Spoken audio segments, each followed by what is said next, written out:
안녕하세요. 안녕하세요.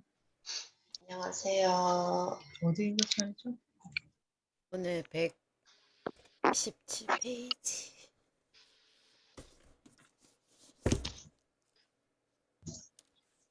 115페이지네요. 얼마나 벌어야 정말 부자인가.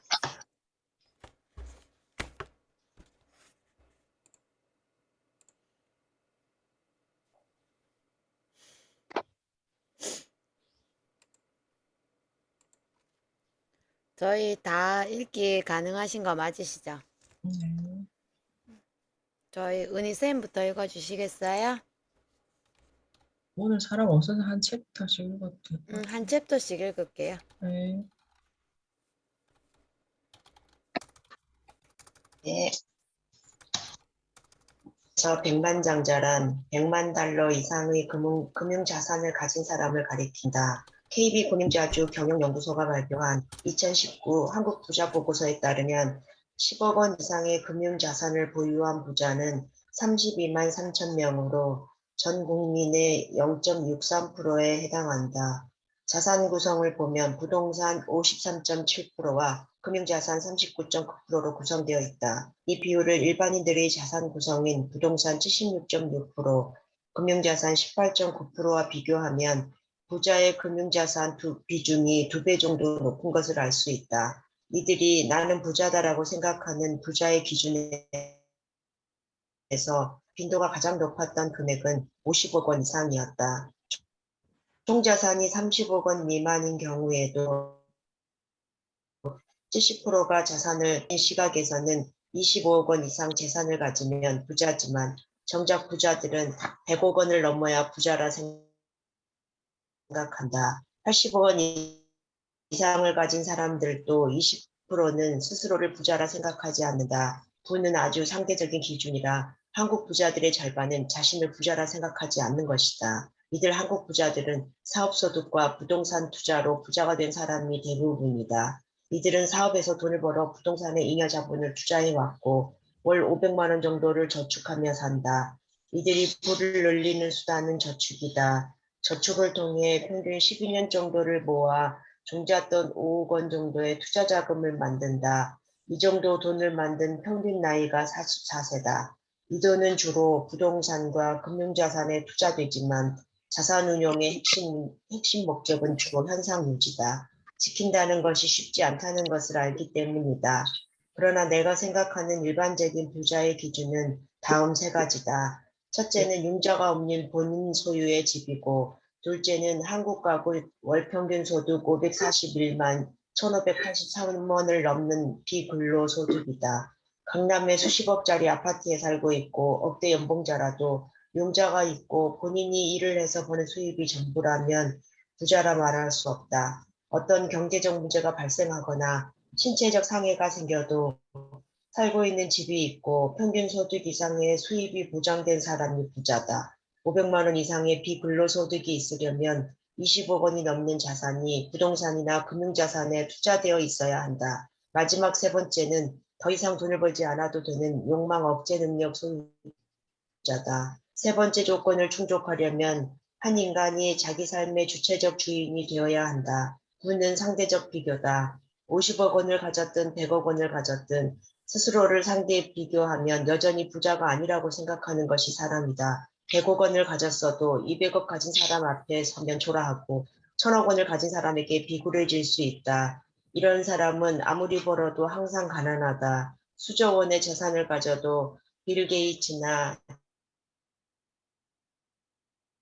제프 베조스 앞에 서면 초라가져야 비교하지 않을 수 있다. 돈이 있으니 언제든 명품을 살 수도 있지만 굳이 사지 않아도 되는 상태다. 내 부를 자랑한들 자존감이 느는 것도 아니니 고급 시계나 가방이 굳이 필요하지도 않다. 좋은 집, 비싼 차, 명품, 호화로운 음식을 계속 가져야 만족이 드는 상태라면 평생 나보다 더 부자는 만나지 말고 살아야 한다. 결국 더 이상 일하지 않아도 되는 상황을 만들어내는 것이 부자가 되는 첫걸음이다. 시골의 작은 집에 살아도 자기 집이 있고 비근로 소득이 동네 평균보다 높고 그 수입에 만족하면 이미 부자다. 더 이상 일하지 않아도 될 정도라는 의미는 두 가지다.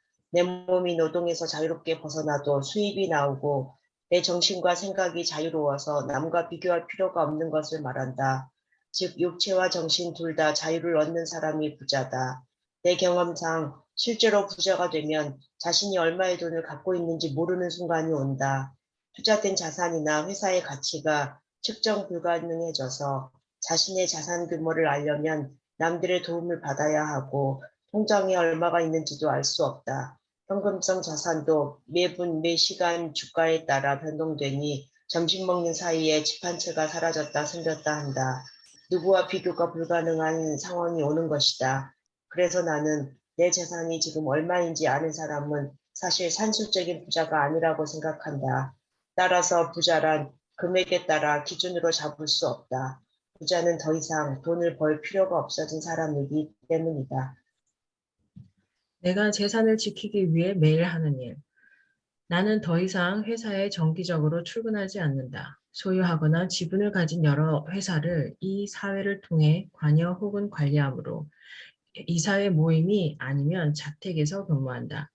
나와 함께 일하는 사장 몇 명 외엔 내 지시를 직접 받는 직원은 한국과 미국에 한 명씩 상주하는 집행비서 2명뿐이다.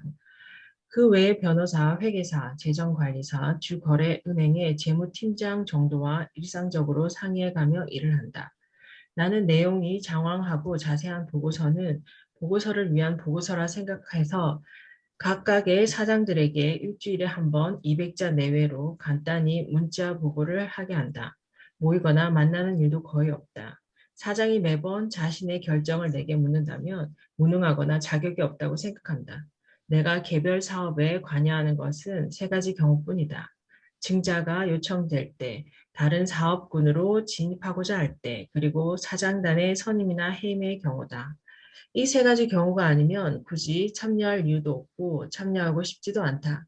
따라서 나는 사업 규모에 비해 상당히 많은 자유가 확보된 상태다. 그러나 아내는 내가 안식년에는 일을 하지 않겠다고 해놓고 여전히 하루 종일 일을 한단다. 그래서 내가 뭘 하는지 가만히 적어보았다. 먼저 아침에 일어나면 이메일부터 확인한다. 4개의 이메일 계정이 있는데 모두 들어가서 업무상 요청이나 결제라면 그 즉시 가부를 결정해준다. 모든 이메일 수신함에 필요 없는 메일이나 광고성 자료들은 즉시 삭제해버린다.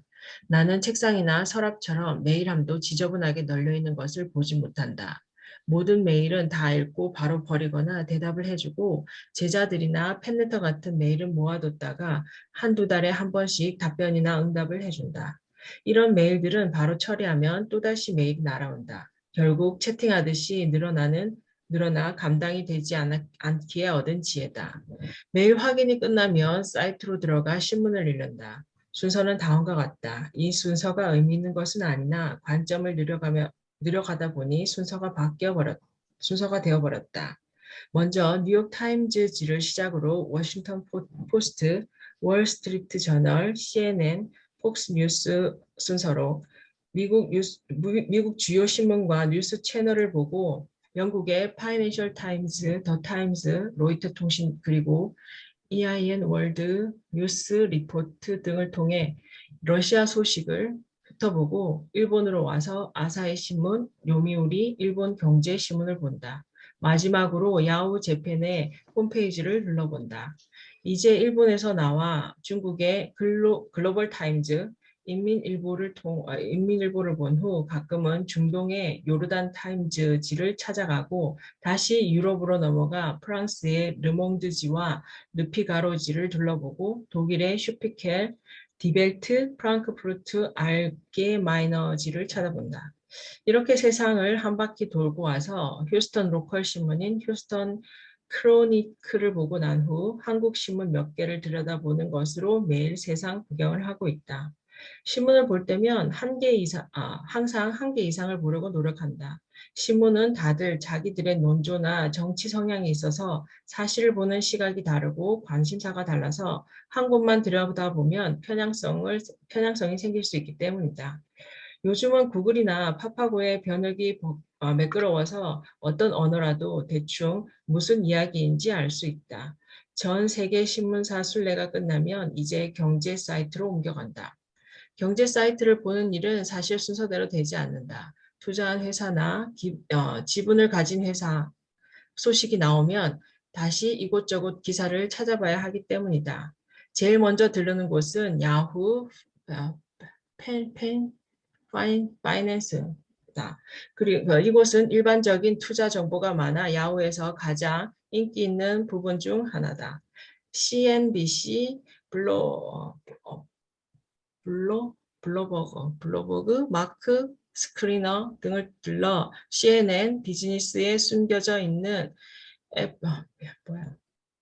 Fear and Greed 인덱스를 확인하고 미국 달러 인덱스 차트를 본 후 런던 브렌트 오일 가격을 확인하고 investing.com dividend.com finebiz.com 사이트를 들른 후 미 연방준비제도 이사회 사이트에 새로운 소식이 있는지 없는지 확인차 가보고 궁금한 재무제표가 있으면 마켓브리트.com으로 가고 기관 투자자의 동향이 궁금하면 다 간다. 패스. 개별 주식에 대한 조사도 하고 하워드 막스가 운영하는 곳에 들려 하워드 메모가 있는지도 살핀다. 마지막으로 한국으로 가서 한경 컨센서스에 올라온 자료나 팍스넷, 네이버 금융순으로 돌면 하루의 주요 업무 준비가 끝난 것이다. 여기까지 오는데 2시간 남짓 걸린다. 지금부터 조금 여유롭게 커피를 한 잔 내려 마시고 나머지 사이트들을 들를 차례다. 거의 매일 가는 사이트는 루프넷.com이다. 미국 최대 상업용 부동산 매물 사이트다. 나는 이곳에서 내가 관심 있는 도시에 나온 모든 매물을 매일 확인한다. 특별히 내가 살고 있거나 거주지가 있는 휴스턴, LA, 뉴욕은 모든 매물을 기억하고 추적하고 확인한다. 부동산을 1년 한두 차례 사는데 이렇게 끊임없이 들여다봐야 가격 변동의 추이를 알 수 있다. 부동산은 주식과 달리 가격 형성 과정이 불분명해서 이렇게 끊임없이 비교 추적해야 감이 생긴다. 이제야 개인적 취미 관심사 사이트로 옮겨간다. 미국과 한국의 유머 사이트 각 한 개씩, 박람회 사이트, 아마존, 넷플릭스, 한국 서점 사이트, 페이스북, 인스타 등을 둘러보는 것으로 오전 일이 끝난다. 이 일을 매일 하고 있다. 이렇게 얻는 정보나 자료를 바탕으로 사업 방향을 정하거나 투자를 정한다. 이런 곳을 매일 다니다가 더 궁금하거나 관련 도서가 보이면 바로 주문해서 읽고 정리한다. 무엇이든 자료화한다. 인쇄를 하고 폴더에 넣는다. 보유 주식 정보, 부동산 매물 정보, 연간 보고서, 일반 주식 정보 등으로 제대로 인쇄된 스티커를 만들어 폴더에 붙인다. 그리고 항목에 맞게 잘 구분해서 의자 뒤 눈에 띄는 곳에 보관한다. 나는 정보를 모으고 구분하고 이해하는 데 많은 시간을 보낸다. 공부와 정보 수집을 게을리할 수 없다. 유튜브를 통해 젊은 선생들의 강연을 듣고 관록 있는 전문가의 의견에 귀를 기울인다. 자산을 벌고 모으고 관리하는 것에 있어서 나는 누구도 믿지 않는다. 유일하게 나를 믿을 뿐이다. 그러기 위해서 여러 사람들의 지혜와 정보를 끊임없이 구걸하는 것이다. 아마 이 아침 행사를 며칠 안 한다고 내가 망하지는 않을 것이다. 어쩌면 한두 달 안 해도 괜찮을지 모르겠다. 하지만 반년 혹은 1년을 공부하지 않거나 무시하면 점점 투자 세계에서 밀려나고 판단이 흐려지고 순식간에 후퇴하거나 어느 날 갑자기 몰락할 수 있다. 책상에 다리를 올리고 늘어진 자세로 있거나 책상 밑에 누워있는 개에게 발가락을 빨리고 있어도 아침 수업은 매일 이루어지고 있다. 아내 말이 맞다. 내가 일을 계속하긴 하고 있었다. 가난은 생각보다 훨씬 더 잔인하다.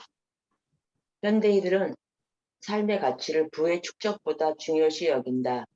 나 역시 삶의 가치가 부의 축적보다 중요하다고 생각한다. 그러나 이 말을 하는 사람들의 진위는 항상 검증을 받아야 한다. 사람들이 이런 말을 하는 것은 대개 다음에 3가지 이유에서다. 첫째, 무엇이 삶의 가치인가에 대한 기준이 모호하다.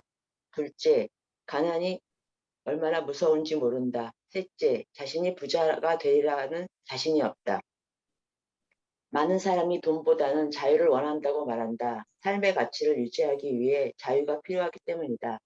하지만 현대 경제사회의 틀 안에서는 자유를 얻으려면 막대한 돈이 필요하다. 안정된 직장으로는 부족하다. 사업체는 수시로 변하고 어떤 대기업도 5년 앞을 내다보지 못한다. 삶의 가치를 유지한다는 것은 지금 이 순간뿐만 아니라 내 인생 전체에 걸쳐 이루어져야 한다. 그러므로 현재를 활용해 내 남은 미래 전체의 자원을 분배해야 하는 책임이 나에게 있다. 또한 나는 부족함이 없고 검소함에 만족해도 가족, 배우자, 자식의 삶의 가치는 다를 수 있다. 내 삶의 가치를 다른 가족에게 강요해서는 안 된다. 그들의 삶의 가치는 풍요와 쇼핑과 좋은 음식에서 올 수도 있다. 부양의 책임이 있다면 이런 가족의 욕구 또한 무시해서는 안 된다. 가난을 겪어보지 않은 사람은 가난이 얼마나 무서운지 짐작도 못한다. 마음의 가난은 명상과 독서로 보충할 수 있지만 경제적 가난은 모든 선한 의지를 거두어가고 마지막 한 방울 남은 자존감마저 앗아간다. 빈곤의 예의도 품위도 없다. 빈곤은 예의도 품위도 없다. 음식을 굶을 정도가 되거나 거처가 사라지면 인간의 존엄을 지킬 방법이 없다. 빚을 지는 일이라도 생기면 하루는 한 달처럼 길고 한 달은 하루처럼 짧아진다. 매일매일 배는 고픈데 빚 갚는 날은 매달 날아오기 때문이다.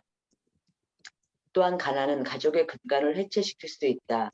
가난이 길어지면 오히려 탐욕이 생기며 울분이 쌓이고 몸에 화가 생기며 건강을 해치게 된다. 삶이 어려워진 사람은 마음의 여유와 평정을 유지하기가 힘들다.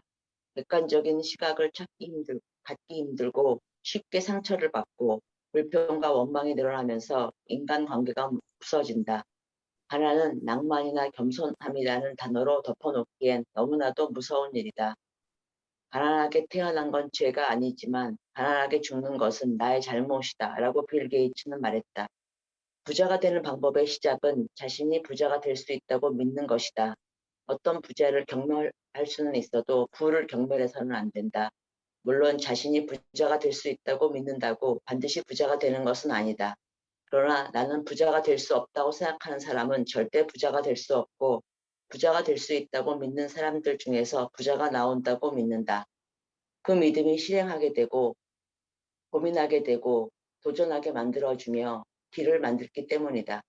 실행해야 하니 저축하게 되고 고민하다 보면 공부하게 되고 도전하려다 보니 누구보다 열심히 일하게 된다. 사실 천만장자, 억만장자 같은 부자는 노력만 가지고는 안 된다. 타고난 재주와 시대적 환경 그리고 운이 함께할 때 생기는 일이다. 그러나 백만장자까지는 누구나 노력으로 갈 수 있다. 성실하고 절제하고 끊임없이 노력하면 빠르면 40대, 늦어도 50대엔 백만장자로 살 수 있다. 가난이 생각보다 잔인하듯 이 부자의 삶은 생각보다 훨씬 행복하다. 금융공황 발생에 따른 세 가지 인간상. 상승장이 계속 이어지다 보면 뒤늦게 탐욕에 가담하는 사람들이 몰려들면서 시장의 실제 가치와 상관없이 주식이 계속 오른다. 묻지마 구매 시장엔 오버슈팅이 일어난다. 그러나 상황이 지속되다 보면 반드시 거품이 빠지는 폭락장이 형성된다. 이 시기는 반드시 온다. 그저 자연의 원리다. 단지 언제인지 모를 뿐이다. 잎새가 떨어지고 가을이 지나면 겨울이 온다는 것은 알지만 아무도 이번 겨울은 오지 않을 거라고 생각하는 것과 같다. 그러나 어느 날 갑자기 아무런 예고 없이 폭설이 쏟아지듯 동시에 투매하는 언더슈팅이 일어나면서 주가가 큰 폭으로 하락하고 베어마켓으로 접어들게 된다. 이런 대규모 폭락장은 10여 년 만에 한 번꼴로 찾아온다. 그런데 막상 발생하고 나서야 왜 이런 일이 일어났는지 설명하는 수많은 전문가가 나타나는 걸 보면 그 구체적인 원인은 아무도 모르는 듯하다. 이런 폭락장에는 흔히 세 부류의 사람이 있다. 첫째는 이 피해를 고스란히 당하는 사람들이다. 이런 사태는 금융시장에 투자한 사람들에게나 영향을 주는 것 같지만 실제로는 평범한 삶을 유지하는 많은 사람이 직접적인 피해자가 된다. 주식 한 장 투자한 적 없어도 여전히 영향을 받는다. 금융자산은 모든 사업체와 연결되어 있고 주가 폭락은 회사의 사업을 축소시킨다. 실업률이 증가하고 실물 경제는 빠르게 식어버리며 모든 사람의 소득이 줄어든다. 소득의 축소는 부동산 침체로 이어지고 부동산 하락으로 융자가 회수되거나 빚을 진 사람들은 채무 독촉을 받게 된다. 주식은 자기들끼리 오르다 떨어지는데 피해는 내가 당하는 것이다. 이유는 단 하나다. 빚이 있기 때문이다. 빚이 있기 때문에 다른 사람의 자산 변동이 내 자산에까지 변동을 주고 그 영향에 고스란히 노출된 것이다. 두 번째 부류는 이런 폭락장에 전혀 영향을 받지 않는 사람들이다. 물론 이들은 빚도 없고 직업도 안정적이다. 이들에게 폭락장 뉴스는 언제나 불경기라고 아우성치는 어떤 부류들이 조금 더 시끄럽게 떠드는 소리로 들릴 뿐이다. 어차피 실제 폭락의 영향도 빠르면 1년, 늦으면 1년 안에 모두 해결돼 언제 그랬냐는 듯 다시 상승장이 이어질 테니 신경 쓸 이유조차 없는 사람들이다. 이들이 이렇게 태평한 것은 빚이 없기 때문이다. 세 번째 부류가 특이하다. 세 번째 부류는 이런 사태에서도 이익을 보는 자산가들이다. 이들은 이런 사태를 몇 년치의 자산을 한 번에 벌 수 있는 기회로 본다. 이런 폭락장에는 거대 부의 이동이 이루어진다. 하지만 이런 대이동은 무리 아래에서 위로 흐르지 않듯 가난한 자들의 돈이 부자에게로 흐르고 부자는 더 부자가 되는 이동이다. 하지만 부자라고 모두 이 혜택을 보는 것은 아니다. 사람들이 절망하고 공포에 떨며 모든 재산을 던져버릴 때 어둠 속으로 걸어 들어가는 사람들이 있다. 이들은 리스크가 가장 커져서 아무도 사지 않아 내던져버린 자산의 상태가 오히려 가장 리스크가 가장 작은 상태인 것을 알아차리고 실제 행동에 옮기는 사람들이다. 이때는 경기에 대한 가장 극단적인 이야기로 가득 찬다. 그럼에도 이들은 투자를 멈추지 않는다. 산업과 경제에 대한 근본 가치를 믿는다. 세상이 결국 전진할 것임을 믿는 낙관주의자들이다. 이들의 야망은 매번 성공해왔다. 그러나 이들의 성공이 수백 수년간 이어졌음에도 막상 그때가 오면 모두 고개를 숙이고 숨어버린다. 상황이 정리되고 고개를 들었을 때 낙관주의 자산가들은 이미 더 높은 집을 지어 놓았다. 그것이 신이 세상을 이끄는 방식이다. 살아보니 산에서 돌이 굴러 내려오면 돌에 맞아 죽을 사람도 있고 피하는 사람도 있고 돌을 내다 파는 사람도 있다. 가장 큰 부의 이동은 매번 이런 식이었다. 내가 청년으로 다시 돌아가 부자가 되려 한다면 우리 부모 세대에는 저축이 가장 좋은 투자였다. 집집마다 통장도 여러 개 있었고 적금을 붓지 않은 집이 없었다. 1971년 7월 당시 한국 신탁은행 광고에 나온 이자율은 25.2%다. 80년대에도 이런 이자율이 지속되다가 1991년 금리 자유화가 이루어지면서 10%대로 떨어졌다. 한국예금은행의 최고 이자율 기록은 연 30%까지 오르기도 했다. 만약 1971년도에 100만 원을 복리로 저축해서 지금까지 가지고 있었다면 무려 2,600억 원이다. 저축할 만했다. 그래서 어르신들 중에는 지금까지도 저축이 최고인지 아는 분이 많다. 사회생활을 처음 시작해서 급여가 생기기 시작하면 청년들도 제일 먼저 적금을 넣거나 은행에 저축을 하는 것으로 금융투자를 시작한다. 관성이다. 그러나 이제는 저축을 통해 부자가 되는 것은 더 이상 불가능하다. 불가능한 것을 넘어서 사실 손실이 나고 있다. 6% 정도의 물가 상승률과 이자 과세 15.4%를 떼고 나면 사실 원금이 줄어드는 것이다. 은행이 현재 1.75%의 이자를 지불하고 있기 때문이다. 저축을 하는 순간 돈은 사라지기 시작한다.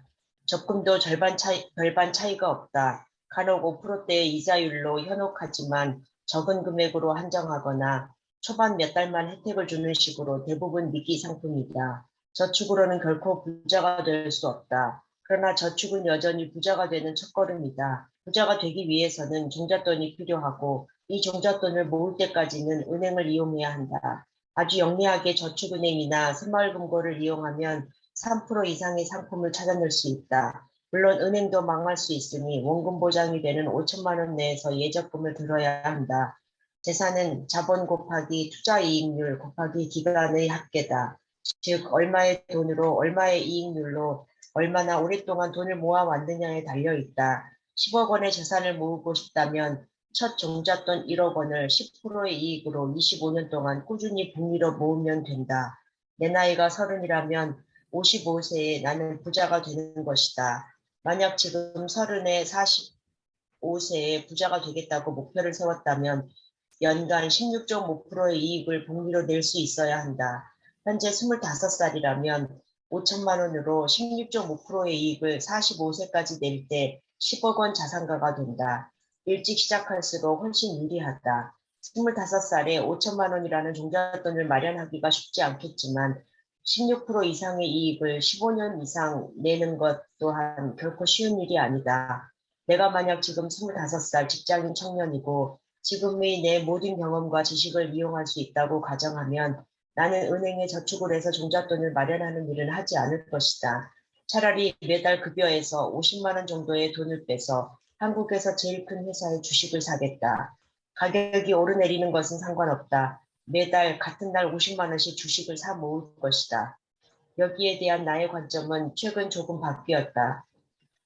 투자하기에 의미 있는 액수의 금액, 예를 들면 20대는 3천만 원, 30대면 1억 원, 40대는 1억 이상을 모으는 데까지는 저축이나 적금을 통해 종잣돈을 만드는 것도 괜찮다는 생각으로 바뀌었다.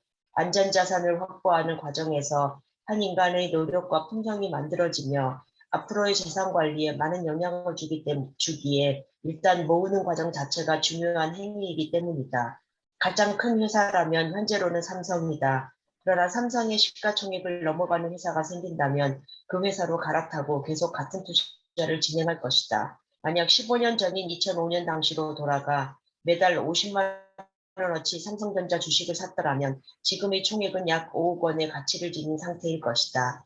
하지만 그 돈으로 은행 적금을 들었다면 겨우 1억 원이 조금 넘는다. 그 상태로 10억 원의 자산가가 되려면 죽기 전엔 불가능할지도 모른다. 95세까지 적금을 부어야 하기 때문이다. 그런데 현재 5억 원 상당의 삼성 주식을 가지고 있다면 불과 몇 년 만에 10억 원이 될 가능성이 높고 더구나 배당도 나오기 때문에 더 이상 50만 원을 매달 투자하지 않아도 될 것이다. 이것이 아직 젊은 나이에도 안정적인 직장 생활을 하면서 얼마든지 백만장자가 될 수 있는 방법이다. 하루라도 빨리 시작하면 된다. 공식에서 가장 중요한 변수가 투자 기간이기 때문이다. 백만장자 되기가 생각보다 그리 어렵지 않다. 다시 반복해서 말하지만 부자는 천천히 되는 길이 가장 빠른 길이다.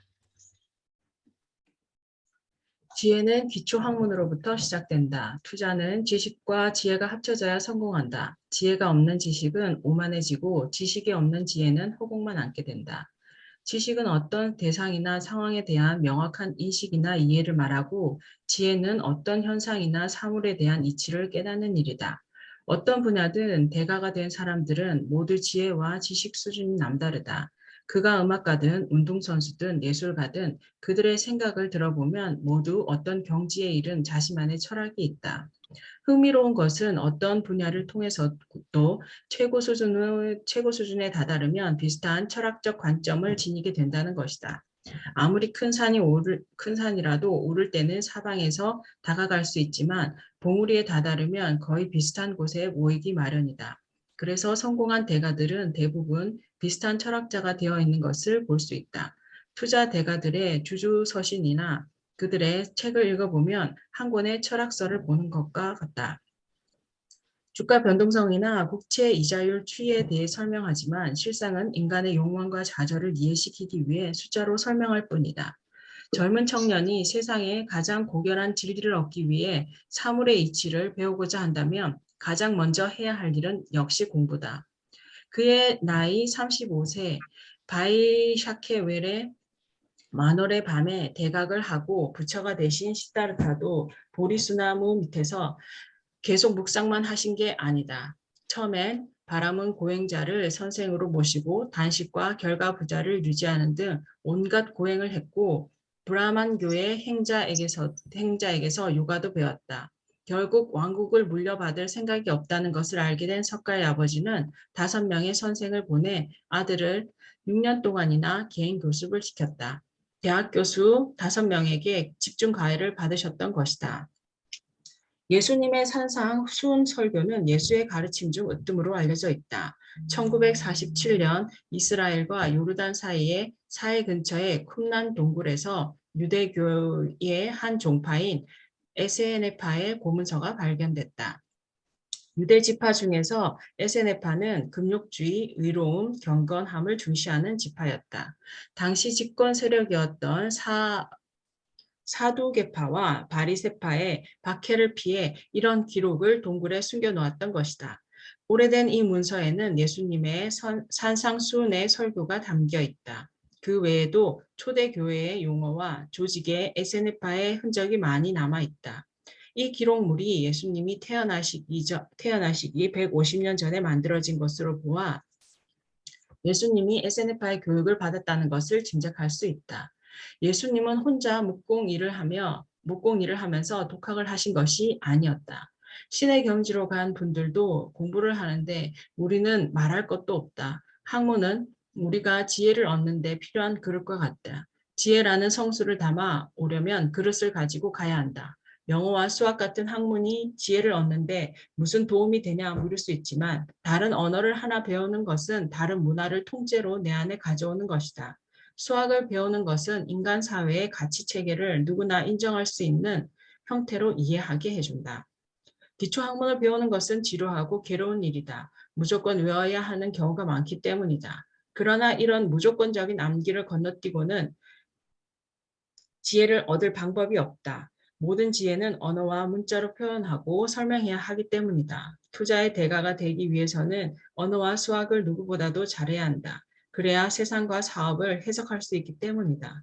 이렇게 오랜 성공과 실패를 경험하다 보면 지극히 세속적인 투자 세계에서도 나만의 철학이 탄생한다.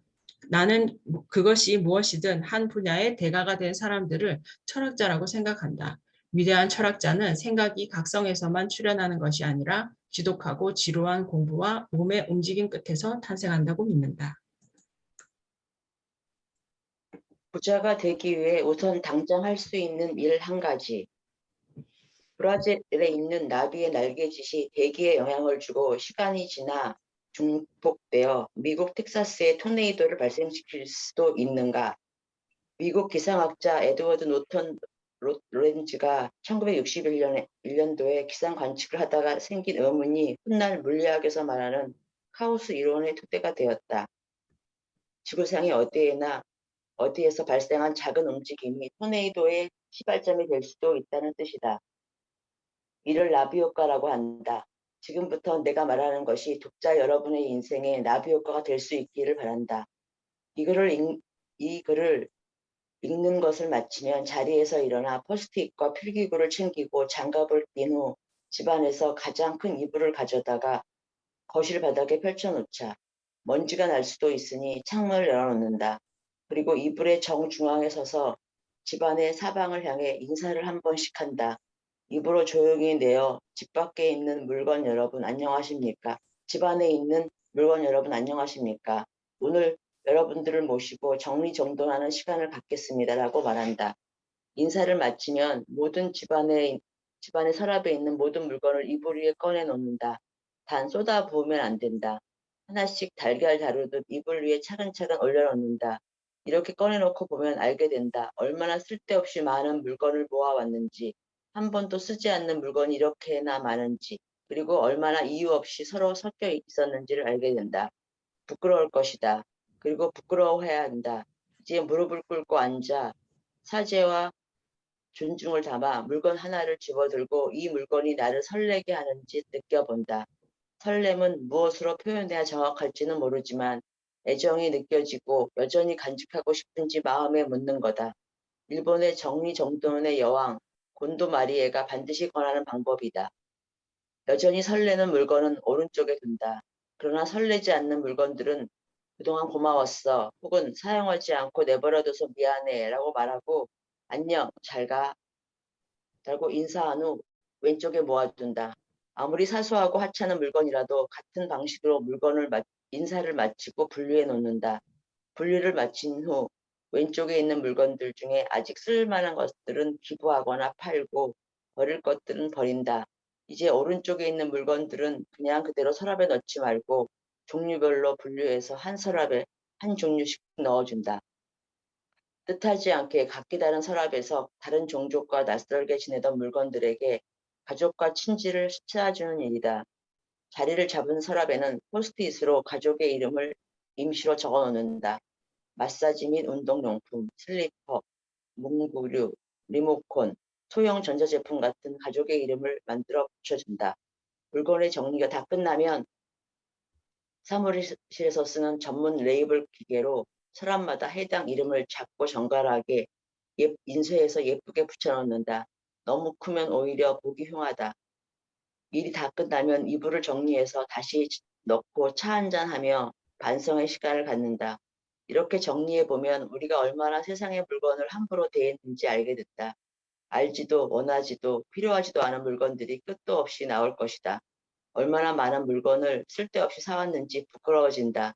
또 어차피 쓰지도 않은 물건들을 얼마나 많이 가지고 있었는지도 알게 된다.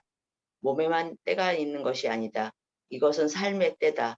이 때를 벗겨내지 않으면 올바른 부는 나를 찾아왔다가도 다시 돌아가 버린다. 팔꿈치와 목 뒤에 때가 낀 남자와 연애하고 싶은 여자는 없다. 이 작은 행동이 나비 효과처럼 물건을 대하는 태도를 바꾸고 세상을 보는 눈을 바꾸며 돈을 제대로 사용할 줄 아는 사람으로 변하게 할 수 있다. 함부로 물건을 사는 일이 줄어들 것이고 사온 물건들은 제 집에 제대로 자리 잡게 되며 어떤 물건을 찾느라고 이리저리 시간을 쓰거나 못 찾아서 다시 사는 일도 없어진다. 씀씀이가 올바라지고 사람이 달라지며 가족 간에 다투고 싸우는 일도 줄어든다. 이렇게 정리를 하고 나면 부엌이나 옷장이나 차고나 화장실도 치우고 싶어질 것이다. 지갑이나 차 트렁크, 컴퓨터 파일도 동일한 방법으로 정리하길 바란다.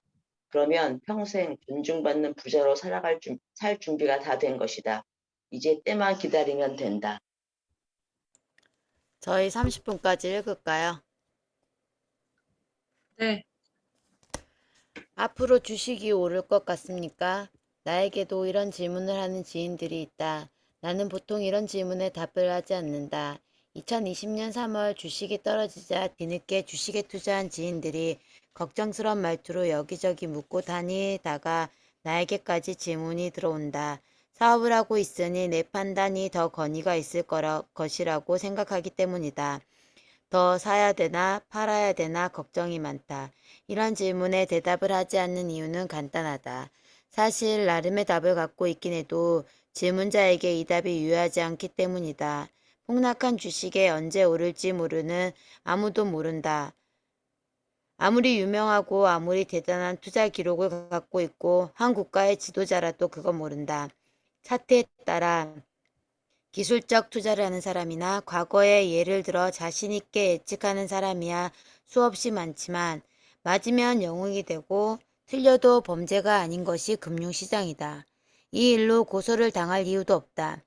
또한 나는 시장이 어떻게 될지 알고 있던 터라 거기에 맞춰 이미 투자를 진행하고 있었다.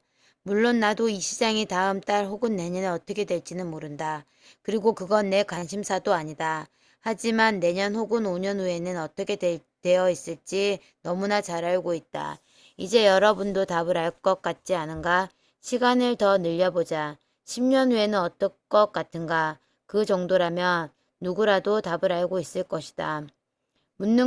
묻는다는 것은 어리석은 일이다. 다들 답을 알고 있기 때문이다.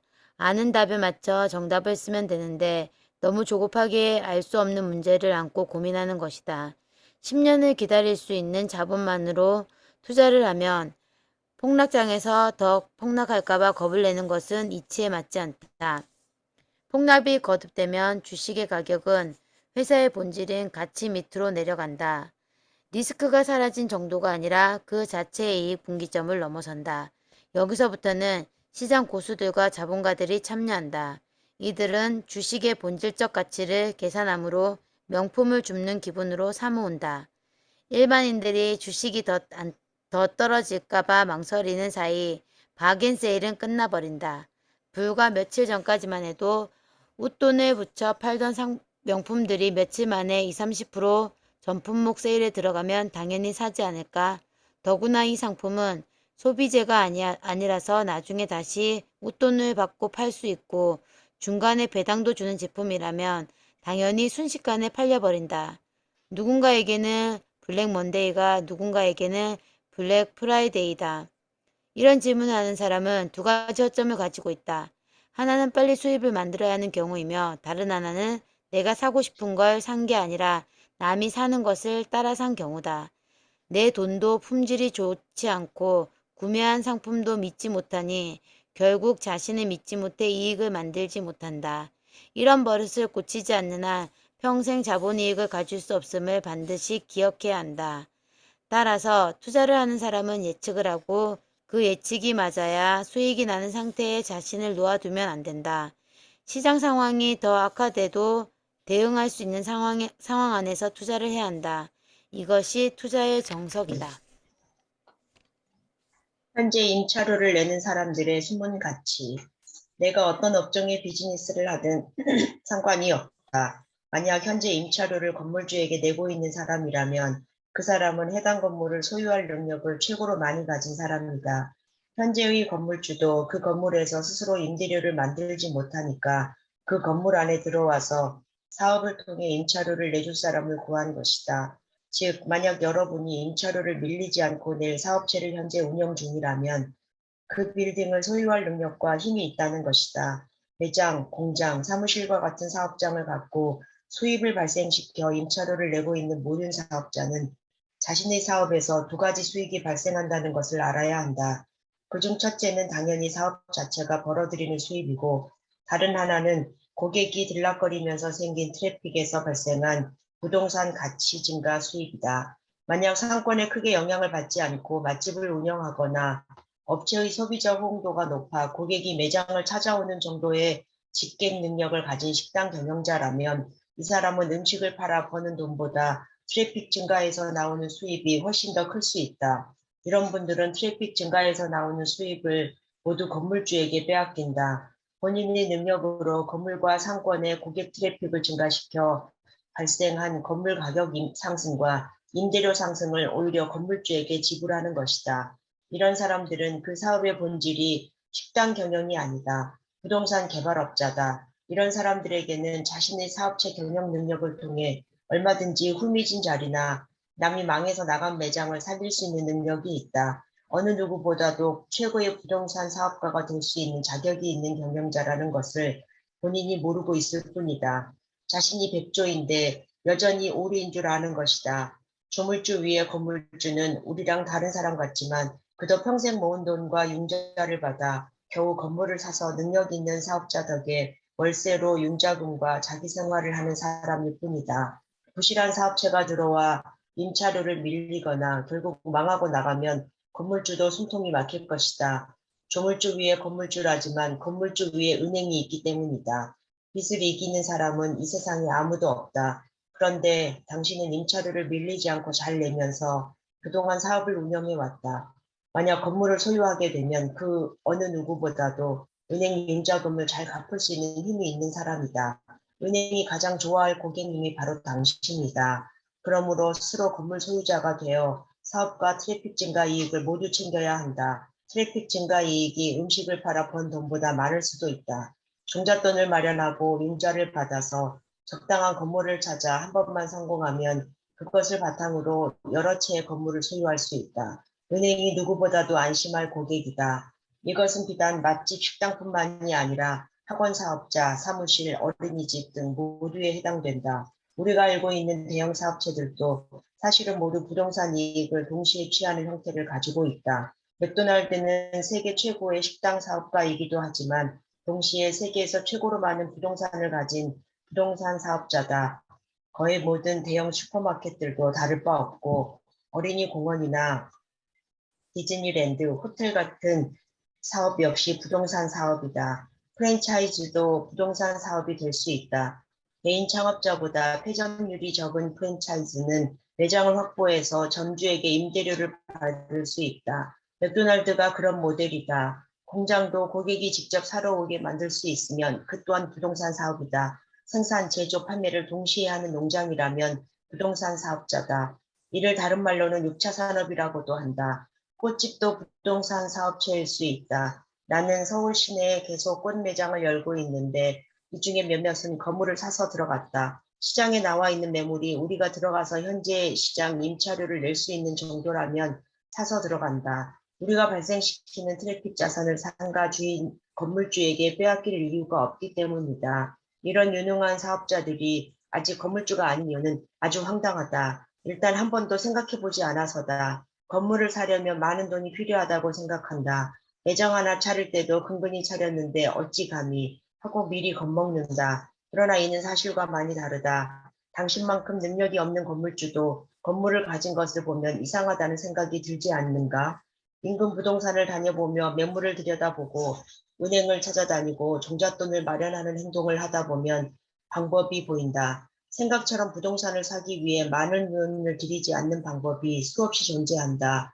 현재 운영하는 사업체에 붓는 정성의 반 정도만 부동산 공부에 쏟으면 매물과 기회를 잡을 수 있다. 부동산은 그 자체로 임대료를 통한 일종의 투자 배당금을 만들 수 있는 제품이므로 레버리지를 강하게 쓸 수 있다. 생각보다 쉽다는 얘기다. 어렵지 않다는 것이 아니라 생각보다 쉽다는 것이다. 임대료를 내는 사람이 건물주라는 말을 사업을 운영하는 동안 절대로 잊지 않는다면 어느 날 건물주가 되어 있을 것이다. 만약 이를 잊으면 매년 올라간 임대료에 허덕이다. 이리저리 매장을 옮겨가며 건물주 욕이나 하며 사는 신세가 될 것이다. 건물 하나만 내 것으로 잘 잡아 융자를 갚고 나면 그 다음부턴 레버리지로 다른 건물들을 살 수 있다. 그만큼 특별한 투자 상품이니 욕망을 절대 포기하지 말기를 바란다. 부동산에 투자하는 것이 좋을까? 주식이 좋을까? 지난 10년간 미국의 부동산 지수와 주가 지수를 비교해 보면 그다지 의미 있는 차이를 느끼지 못한다. 물론 이를 20년 전으로 되돌리면 주식 시장이 더 좋은 결과를 얻는 것이 사실이나 부동산 지수는 주식 배당에 해당되는 임대료를 산정하지 않기에 무엇이 더 좋다고 단정 짓기 어렵다. 흔히 우리는 부동산 투자와 주식 투자를 각기 다른 투자로 이해하지만 그런 분류 방법이 옳지는 않다. 부동산에 투자하는 사람은 보수적 안정성을 좋아하고 주식에 투자하는 사람은 공격적 고성장을 추종하는 것으로 생각한다. 하지만 부동산 시장에도 임대 수익 기준으로 부동산을 매매하는 시장이 있고 개발을 통해 수익을 만드는 시장도 있다. 임대료 중심으로 부동산에 투자하는 사람은 주식시장에서 배당 우량주에 투자하는 사람과 같은 성향이고 부동산 개발 사업에 투자하는 사람은 주식시장에서 유망 테마주에 투자하는 사람과 같은 성향이다. 즉 투자 시장의 구분으로 투자자 성향을 나누는 것이 아니라 투자 스타일에 따라 나누어야 한다. 주식 배당을 받는 것은 월세를 받는 것과 같다. 월세를 목적으로 하는 건물주가 건물 가격을 매달 확인할 이유는 없다. 배당을 받는 주식 투자자도 배당에 관심이 더 많아 주가 변동에 그다지 민감하지 않다. 이런 사람들은 건물 가격이 오래 오르지 않았다거나 주식이 오르지 않았다고 조바심 낼 일이 없다. 건물 가격은 임대료 갱신이나 오르는 것이고 주가는 실적이 좋아지면 오르는 것이라 생각하기 때문이다. 그래서 이들은 동일한 성향을 가진 투자자다. 이런 사람들에게 주식이 더 좋은 투자처인지 건물이 더 좋은 투자처인지 묻는다면 배당이나 월세를 비교해서 많이 받는 곳이 좋다고 말할 것이다. 주식에 투자하는 사람들도 크게 두 부류로 나뉜다. 이 두 부류는 사실 전혀 다른 투자자들이다.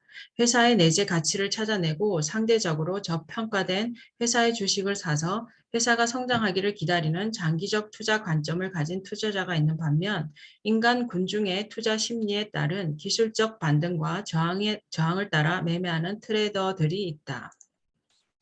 같은 회사의 주식을 사고 팔아도 한 사람은 회사 동업하는 경우고 한 사람은 앞에 사람에게 사서 뒷사람에게 파는 유통 거래자다. 기술적 투자를 하는 사람은 좋은 트레이딩 시스템과 거래량에만 집중하면 되니 어느 회사인지 혹은 회사의 장래에 대해선 관심이 있을 수 없다. 그래서 주식 입문 초보자들이 주변에 지금 팔아야 되나요? 지금 사도 될까요?와 같이 주식에 대한 질문을 해도 서로 다른 답을 할 수밖에 없는 것이다. 물어보는 사람도 자신이 트레이더인지 인베스터인지를 알아야 하고 대답하는 사람도 질문자가 트레이더인지 투자자인지 알고 대답해야 한다. 질문하는 행위는 바람직한 일이다. 공부를 잘한다고 반드시 성공하지는 않지만 질문하는 사람은 성공할 확률이 높다. 그러나 투자의 세계에서는 예외다. 투자는 직접적으로 돈과 연결되어 있기 때문에 그 말 한마디에 따른 결정 하나가 실제 수익과 깊은 연관이 있다. 가장 큰 문제는 답하는 사람이 답을 하는 경우가 없다는 것이다. 은행 직원, 증권회사 직원, 회계사, 전업투자가, 심지어는 이미 알려진 유명 펀드 매니저들조차 사실은 알지 못한다. 전망과 소문을 전달할 뿐이다. 신문이나 TV에 자주 보이는 고수, 외전, 필살기, 종목 추천, 쪽집게, 투자 꿀팁, 상승 예상 종목, 실전 투자법, 그래프 적중 투자, 매매 특강, 단타 전곡법, 기술적 분석, 성공 비법 등을 모든 유혹적인 말은 다 사기다. 이 사람들은 이것을 배워 스스로 주식에 투자하다 보니 결국 이것을 가르치는 것이 돈이 더 된다는 것을 알게 된 사람들이다. 또는 증권사가 후원하는 프로그램에서 거래를 늘리려는 목적으로 고용된 사람들일 뿐이다. 거래 자체가 늘어야 증권사가 이익을 얻는 구조이기 때문이다. 통장을 까서 보여준다는 말로 우연한 성공을 자랑하거나 다단계 상급자들이 고급 차나 통장을 보여주는 것과 별반 차이가 없다. 원래 점잖은 투자자들은 투자 방식을 자랑하거나 통장을 까 보여주거나 남에게 투자를 권하지 않는다. 이 모든 행동은 실제 주변에 의도치 않은 피해자를 발생시킬 수 있고 조언을 듣고 성공해도 오래가지 못하고 조언을 듣고 실패하면 원망을 듣기 때문에 가족이나 친지에게조차 신중을 기할 수밖에 없다. 묻기 전에 물을 만한 자격을 갖춰야 하고 그 자격을 갖추기 위해 공부하다 보면 왜 물으면 안 되는지도 스스로 알게 된다. 그러면 부동산이 좋은지 주식 투자가 좋은지라는 질문이 얼마나 부끄러운 질문인지 알게 된다. 이것이 부끄러운 질문이라는 것을 아는 순간 당신은 투자할 기본 자격을 갖춘 것이다. 나의 독립기념일은 언제인가? 독립기념일, 광복절, 전승기념일 같은 국가기념일은 모두 다른 나라로부터 빼앗겼던 주권의 회복을 기념하기 위한 것이다. 개인에게도 기념일이 있다. 인생을 살며 가장 중요한 기념일은 생일과 결혼기념일이다. 이는 마치 개천절과 정보 수립 기념일과 같은 것이고 광복절과 독립기념일 같은 기념일이다. 한 인생으로서의 광복절은 부모로부터 독립해 혼자 살기 시작하는 날이고 재정 자립을 통해 경제적 자유를 취득한 날은 개인 독립기념일이다. 나에겐 2월 27일이 개인 독립기념일이다. 그날이 내 자본소득이 근로소득을 넘긴 날이었기 때문이다. 더 이상 일을 하지 않아도 되는 날의 시작일을 개인 독립기념일로 삼았다. 개인의 소득은 크게 두 가지다. 첫째는 자신의 노동이나 일을 통해 만들어내는 급여 수입이다. 직장인들이나 자영업자, 공무원, 전문직 종사자 혹은 경영자들도 모두 직접 일을 해야 수입이 생긴다. 자신의 근로소득이 기본적으로 소득의 원천이다. 이들은 회사나 상사나 국민이나 고객, 소비자를 위해 일한다. 누군가를 위해 일을 한다는 것은 나에게 주어진 시간과 재능을 남에게 제공해 수입을 만드는 것이고,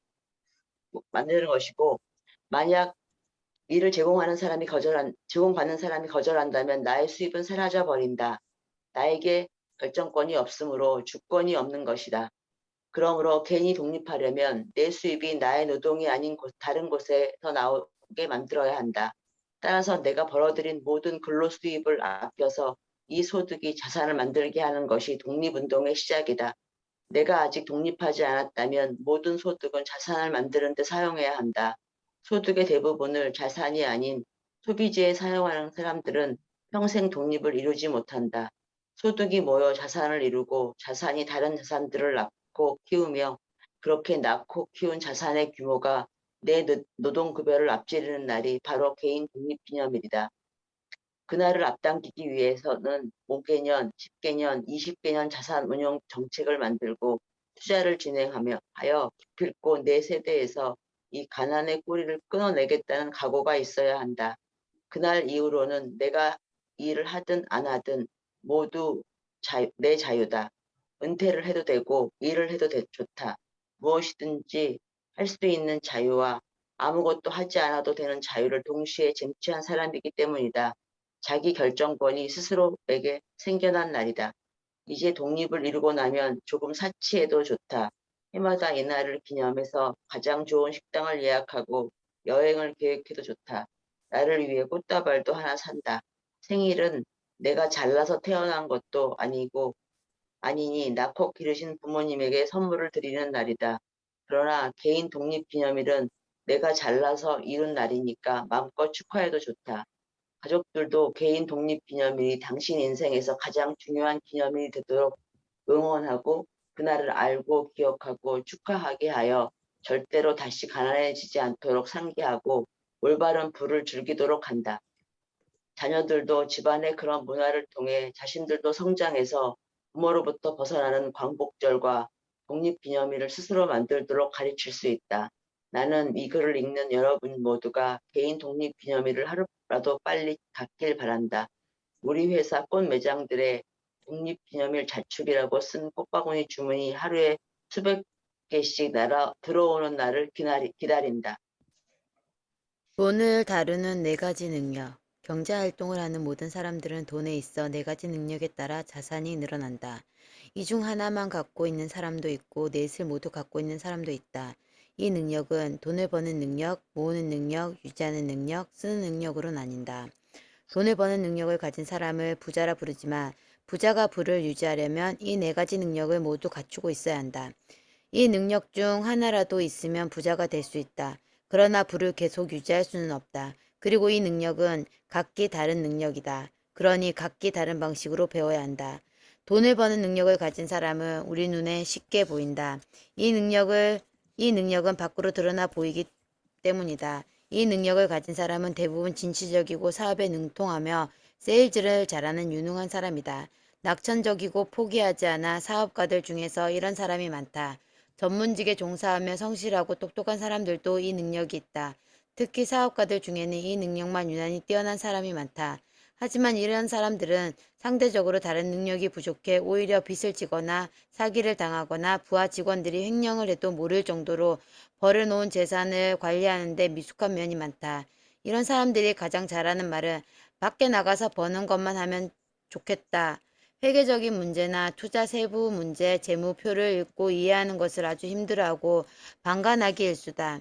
이런 사람들은 재산을 모은 후 뭉칫돈으로 날린다. 세금 보고를 허술히 하거나 복잡한 투자 지출 때문에 지출 문제에 봉착하며 믿고 맡긴다는 듯한 호의의 태도를 취하지만 사실은 귀찮고 이해를 못하기 때문이다. 또한 많은 사람들에게 돈을 어떻게 벌어야 하냐는 질문을 받지만 그 질문을 받은 당신조차 자기가 많이 버리고 있다는 것을 인지 못하는 경우가 많다. 항상 이것저것 내고 나면 아무것도 남는 것 같지 않아서 많은 돈을 벌면서도 버는 느낌이 들지 않기 때문이다. 돈을 모으는 능력은 돈을 버는 능력과는 또 다른 능력이다. 돈을 잘 번다고 돈을 잘 모으는 것은 아니다. 돈을 모으려면 자산의 균형을 맞추고 세밀한 지출 관리 능력이 있어야 하기 때문이다. 더불어 영수증 처리, 물품 관리 같은 사소한 것부터 세율, 이자, 투자, 환율과 관련된 지식과 이해를 가져야 하고 재정분리, 지출관리에도 소홀함이 없어야 가능하다. 그뿐만 아니라 돈을 대하는 태도도 자세가 올곧아야 한다. 작은 돈을 함부로 하면 안 되고 큰 돈은 마땅히 보내야 할 곳에 보낼 수 있어야 한다. 작은 돈을 함부로 하면 주변이 그를 따라서 돈을 함부로 하고 마땅히 풀어야 할 때 큰 돈을 풀지 않으면 주위에 사람이 떠난다. 사람이 떠날 때는 돈도 갖고 떠난다. 그래서 돈을 모으는 능력은 인품에 따라 차이가 난다. 단호함과 너그러움이 같이 있어야 한다. 돈을 벌어도 모을 줄 모르면 밑빠진 독과 다를 바 없다. 아무리 많이 벌어도 구멍이 새고 있으면 언젠가 빈 항아리가 될 수밖에 없다. 돈을 유지하는 능력은 돈을 벌 줄 아는 사람들이 돈을 모으는 능력을 얻은 후에 모아놓은 재산을 지키기 위해 반드시 필요한 능력이다. 이 또한 버는 능력이나 모으는 능력과 완전히 별개의 능력이다. 재산을 지키는 일은 가장 힘든 일 중에 하나다. 성을 공격하는 것보다 지키는 것이 더 힘든 것과 같은 이치다. 이때는 자산가라는 이유로 대우도 받고 이름도 알려져서 사치와 허영이 문 밖에 항상 대기하고 있다. 자신과 걸맞은 집, 차, 음식, 친구, 명품을 찾기 시작한다. 금융, 정치, 경제를 보는 눈도 일반인들과 다르다고 생각하기 시작하고 더 이상 선생을 구하지 않고 스스로 선생이 되거나 어른 행세를 시작하기 좋은 때다. 자산이 허물어지는 것은 한순간이다. 집을 짓는데 3년이 걸려도 허무는 데는 하루면 끝이다. 자산을 가진 사람이 자산을 유지 못하는 가장 큰 이유는 올바르게 투자되어 있어야 할 자산을 관리하지 못한 탓이다. 세상에서 투자는 가장 힘들다. 아무것도 하지 않는 것은 가장 나쁜 투자다. 그러니 아무것도 안 할 수도 없는 일이다. 투자는 열심히 하는 것도 대신 할 수는 없는 분야다. 통찰과 거시적 안목이 함께해야 하고 들어간과 나옴의 기준이 있어야 한다. 순식간에 성벽이 무너져 내릴 수 있기 때문에 그렇다. 마지막으로 돈을 쓰는 능력은 고도의 정치 기술과 같다. 검소하되 인색하면 안 된다. 나는 검소한 삶을 살아야 하지만 가족이나 주변에 강요하면 안 된다. 직원에게 강요해서도 안 된다. 부자인 나도 이렇게 아끼는데 너도 아껴야 하지 않겠어? 라는 말은 교훈이 아니다. 삶의 가치가 다를 뿐이다. 지출해야 할 것은 반드시 기일을 지쳐 지출하고 늦거나 미루면 안 된다. 설령 그것이 부모님의 용돈이라 해도 정해진 날짜에 직원급여 나가듯이 정확하게 나가야 한다. 그날 벌어 하루를 사는 사람들에게 일을 시키면 그날 바로 지불해줘야 한다. 그것이 청소든 술이든 배달이든 심부름이든 그렇다.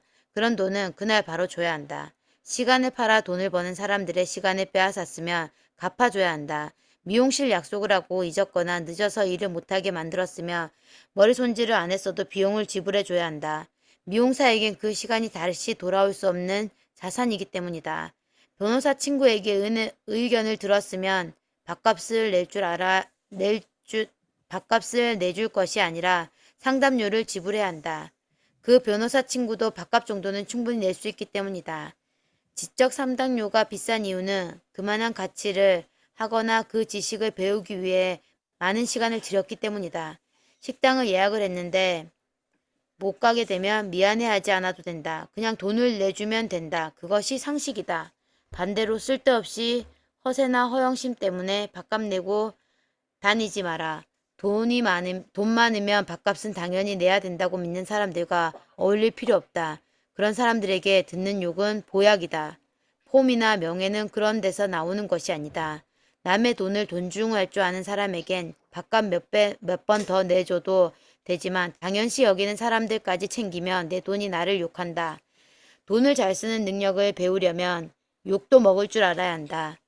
내 돈에게 욕먹는 것보다 낫다. 내 돈이 날 욕하면 떠날 수 있기 때문이다. 즉, 이 네 가지 능력이 각기 다른 능력임을 이해하고 각각 배우려고 노력해야 한다. 이 중에 하나라도 소홀히 하면 오래 부자로 살 수 없다. 잘 살 수 없다. 잠깐 부자가 된 맛은 느낄 수 있을지 모르지만 정말 그렇게 되면 오히려 그 비참함이 더 커진다. 한번 가봤던 것을 빼앗기는 슬픔은 한 번도 가져보지 못한 슬픔보다 더 크기 때문이다. 많이 벌어서 잘 모으고 잘 지키고 잘 쓰는 행복한 부자가 되기 바란다. 감사합니다. 이 부분 완전히 진짜 최고인데. 제가 못 읽어서 그렇지. 사진 한 장 찍어요.